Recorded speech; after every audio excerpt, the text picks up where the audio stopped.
The disturbing case of Daniel Marsh.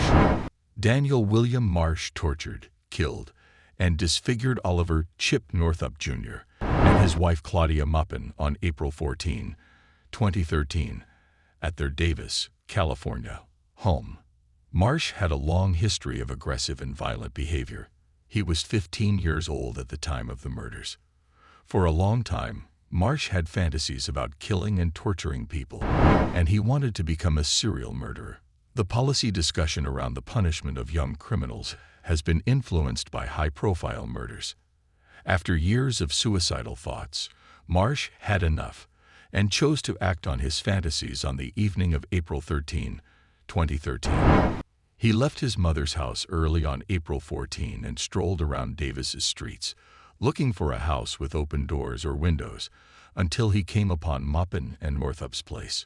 When Marsh broke through the window screen and entered the house, he discovered Maupin and Northup asleep in the bedroom. Marsh then fatally stabbed both of his victims. There were numerous stabbings during the attack. Maupin suffered 67 stabbings, and Northup suffered 61. Marsh dissected, eviscerated, and mangled the bodies of Northup and Maupin after killing them. The next day, the bodies of the couple were found. Because Marsh meticulously planned the murders, no DNA, fingerprints, footprints, or other evidence was found at the crime scene, and Marsh wasn't apprehended until June. After boasting about the killings to his pals, he was taken into suspicion. Following an interrogation, Marsh admitted to the crimes. He claimed to investigators that he experienced weeks of pure happiness as a result of the killings. In September 2014, Marsh was found guilty of the killings. He was also deemed to be sane. Senate Bill 260, passed by the California State Legislature in 2013, permits young criminals like Marsh to apply for parole after serving 20 or 25 years.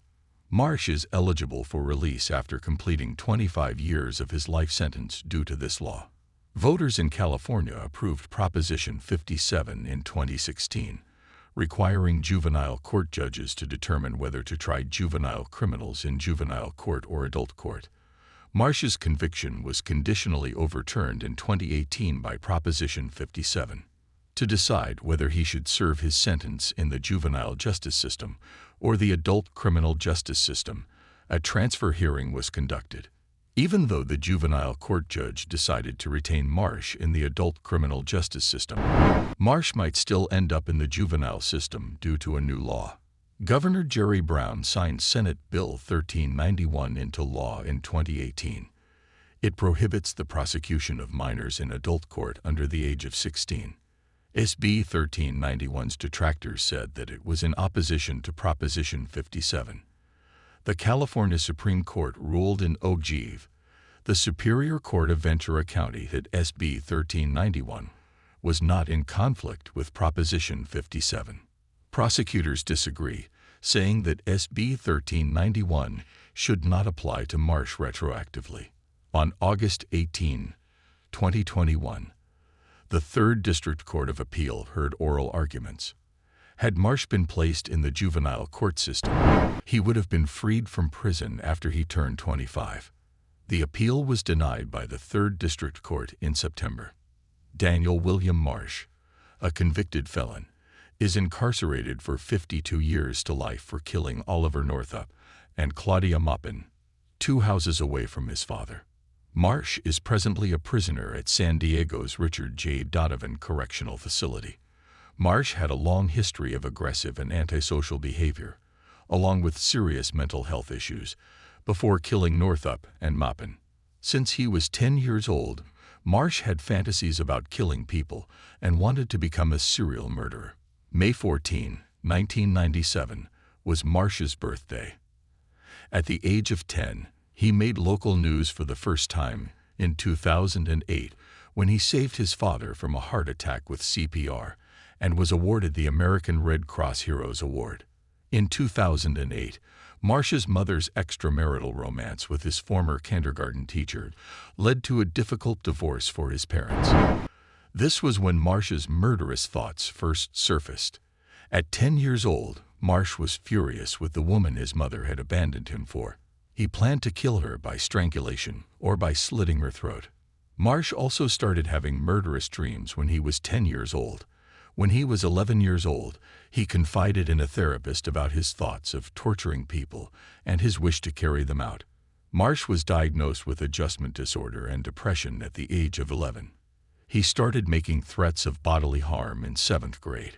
Marsh began visiting Kaiser Permanente clinical social worker David Bisa in May 2010. Marsh was described as uneasy, having nightmares, losing his anger, and not liking other people on the intake form. He was prescribed Prozac, his first antidepressant, in August 2010. The prescribed dosage was 1 to 2 capsules every day, totaling 100. Marsh started abusing alcohol and marijuana as he approached his adolescent years. He moved between his parents' houses until he was 14 years old when his father threw him out because of his habitual marijuana usage and intoxication. Marsh's mother continued to be unaware of his drug usage. Anorexia struck Marsh in October 2011. He was admitted to an intense outpatient program the next month to address the illness. The 14-year-old had lost weight, reaching 93 pounds. Once more, a police officer was brought to the school, but nothing more was done after it was concluded that Marsh did not constitute a threat to anyone. Marsh and the school counselor met again shortly after, during which Marsh vividly detailed his desire to torment individuals by removing their eyelids and removing flesh from their hands. Additionally, Marsh revealed that he had given up on battling these gory dreams, saying they had barely scratched the surface of his thoughts. Since it was thought that there was no intention or identified victims, Marsh's words were not revealed to the authorities. Problems about mental health. With an IQ of 114, Marsh has struggled with a variety of mental health issues. He was given a serious depression and anxiety diagnosis by a Kaiser Permanente doctor. Another diagnosis made for Marsh was emotional disturbance. Matthew Logan, a forensic psychologist and authority on psychopathy, claims that Marsh, with a score of 35.8 out of 40 on the psychopathy checklist, is a psychopath. Another psychologist, James Rokop, claims that Marsh was a sexual sadist who killed just for his satisfaction. Neuropsychiatrist and neurologist Kathleen Marikangas disagreed, saying that Marsh did not appear to have any sexual or antisocial sadistic problems. During the trial, Marikangas testified that Marsh suffered from anorexia nervosa, dissociative disorder, depersonalization, and manic depression. Apart from having violent impulses and mental illness, Marsh also didn't get along with both of his parents. His mother's companion clarified that he didn't show her any affection, not even when she cried. Additionally, Marsh didn't seem to care about his mother's neurological condition, which frequently rendered her helpless.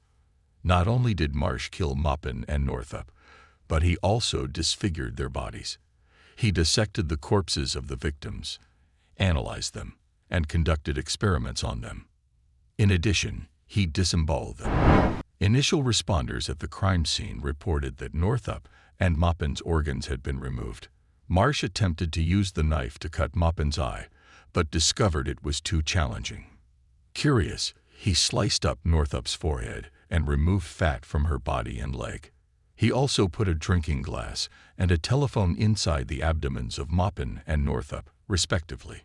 Marsh admitted during his interrogation that he had put the objects into the victims' corpses to fuck with the persons who would subsequently look into the killings. Marsh claimed that carrying out the killings gave him the happiest feeling he had ever had. He informed the detectives that when the victims were conscious and exhibiting resistance, this emotion intensified. Marsh reportedly said to investigators that the happy sensation persisted for weeks and was superior to having intercourse. Marsh preserved mementos from the crime, including the blood-stained clothes he wore throughout the assaults and the knife that was used to kill and dismember the couple. Marsh intended to carry out other killings. He searched the streets for victims, but he was unable to locate any. He armed himself with a baseball bat for these excursions. To dissociate his crimes from the stabbing deaths of Maupin and Northup, he intended to kill his next victims with the bat.